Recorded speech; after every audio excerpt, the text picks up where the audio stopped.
Poin yang paling penting yang bisa diintisarikan dari pengakuan Abi berikut rekaman. Anda kasusnya apa? Saya tanyakan itu, saya kasusnya pembunuhan Pak katanya. Padahal saya tidak membunuh Pak. Dia bilang seperti itu Pak. Kok bisa? Siapa yang bilang seperti itu Kang Abi? Ada salah satu dari rombongan mereka itu yang namanya Sudirman. Karena Sudirman itu memang lebih dekat dengan saya. Dan dia sendiri selesai Mapenali itu sering main di blok Tamping Masih. Dia mengatakan seperti itu. Saya itu tidak pernah melakukan apa dari tuduhan tadi. Loh kok bisa? Saya katakan seperti itu. Iya Pak. Karena dari proses awal pemBAP-an itu saya mendapat tekanan, mendapat intimidasi, dan juga mendapat perlakuan kekerasan. Dipukulin, ditendang, bahkan saya itu disetrum untuk mengakui apa yang tidak pernah saya lakukan. Kata beliau, kata dia itu seperti itu. Keterangan orang yang mengaku-ngaku sebagai saksi. Saya, Mas Aryo, beberapa hari lalu bersama teman-teman Diskursus.net, kami melakukan kunjungan ke titik di mana saksi AF mengaku bahwa dia melihat Peggy melakukan pelemparan dan sejenisnya.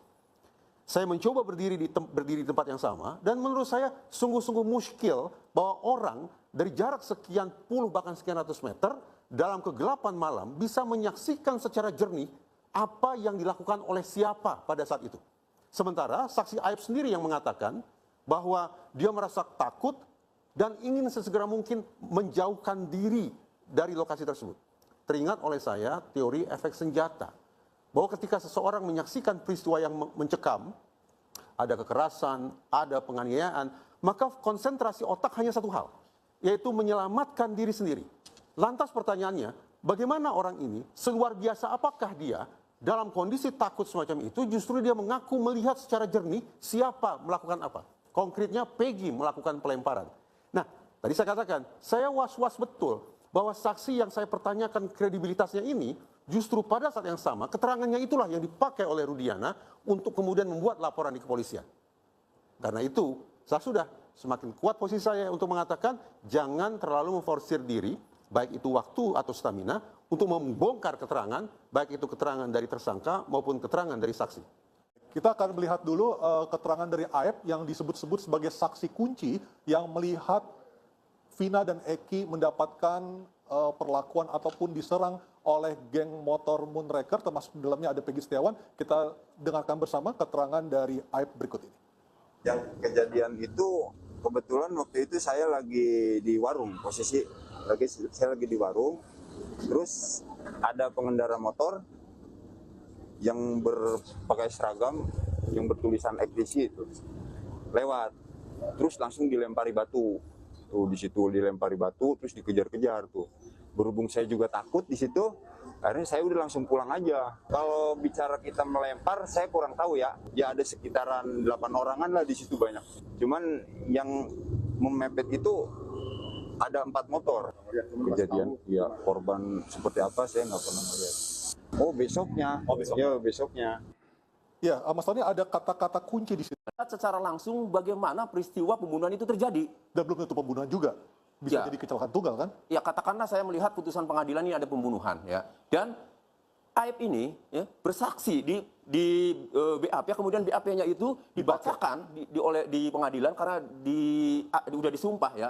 Ketika kesaksian Aib ini memberatkan terdakwa sehingga terdakwa dihukum, maka Aib ini dengan keterangan kontroversinya di sisi lain dia pergi karena takut, kemudian di sisi lain dalam putusannya itu, dalam BAP yang dibacakannya itu seolah-olah mengetahui peristiwa pidana sehingga membuat terdakwa dihukum, maka Aib ini sudah bisa dilaporkan memberikan keterangan palsu ya, atau bersaksi di atas sumpah, di bawah sumpah dengan ancaman pidana penjara 9 tahun. Ini harus dilaporkan Aib ini. Bang Farad, apakah Anda akan melakukan ataupun melaporkan Aib karena klien Anda sudah menjalani hukuman penjara yang padahal mungkin saja dia tidak terlibat dalam kasus Vina dan Eki? Ya, itu pasti akan kita lakukan. Tapi mumpung ada Pak Denny dari Komisi Kepolisian, yang saya soroti di sini adalah DPO awal itu 4 orang, walaupun dalam pengadilan disebutkan 3 DPO, Andi, Denny, dan Peggy, ya.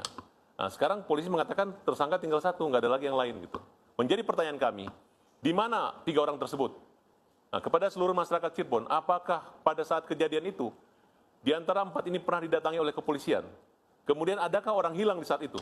Yang kami dapat dengar adanya orang dieksekusi. Sehingga sekarang mereka takut untuk berbicara mengatakan bahwa anaknya hilang, Ya. sehingga polisi mengatakan itu fiktif. Bisa jadi karena ada mungkin intimidasi kekerasan yang membuat yang harus diteliti dan diinvestigasi. Kalau perlu Kapolri membentuk tim pencari fakta.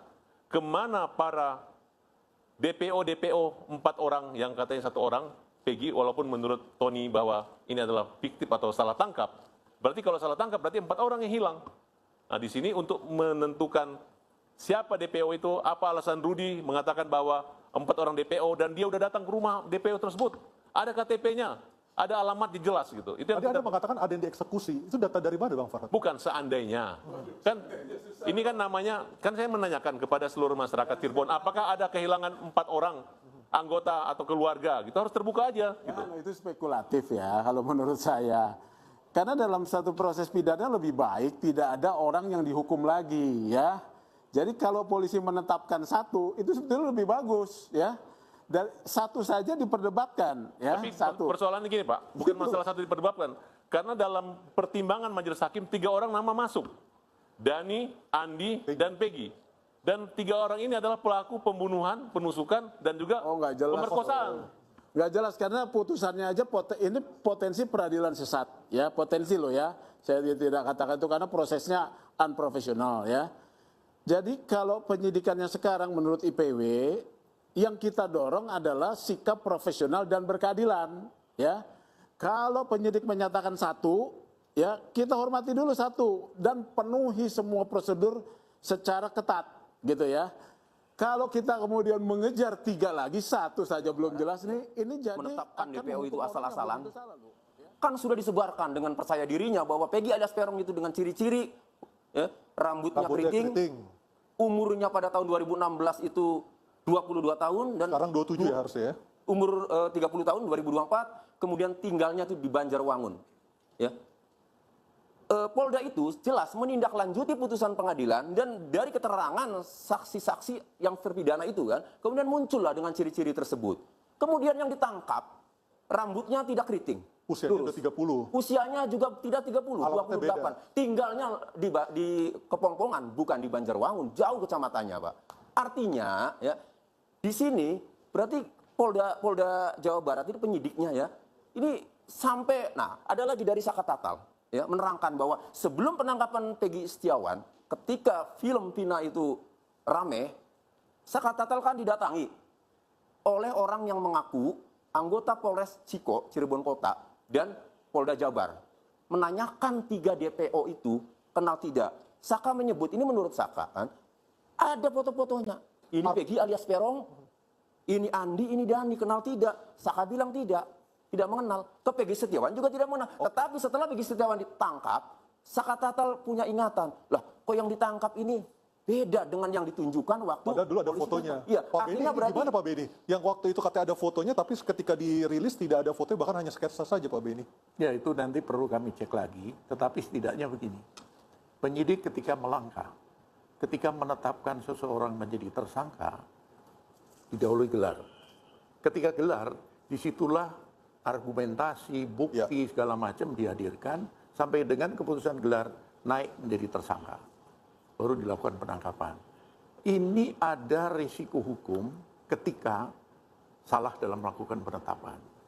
Nggak usah jauh-jauh lah, nanti kalau dari penasihat hukum melakukan gugatan pra-peradilan, harus bisa pertanggungjawabkan apakah alat bukti sudah cukup, apakah identitasnya sama orang ini. Artinya gelar perkara tidak pernah dilakukan ketika tahun 2016 Pak Beni ya? Kami melihat seperti itu. Ini fatal sekali.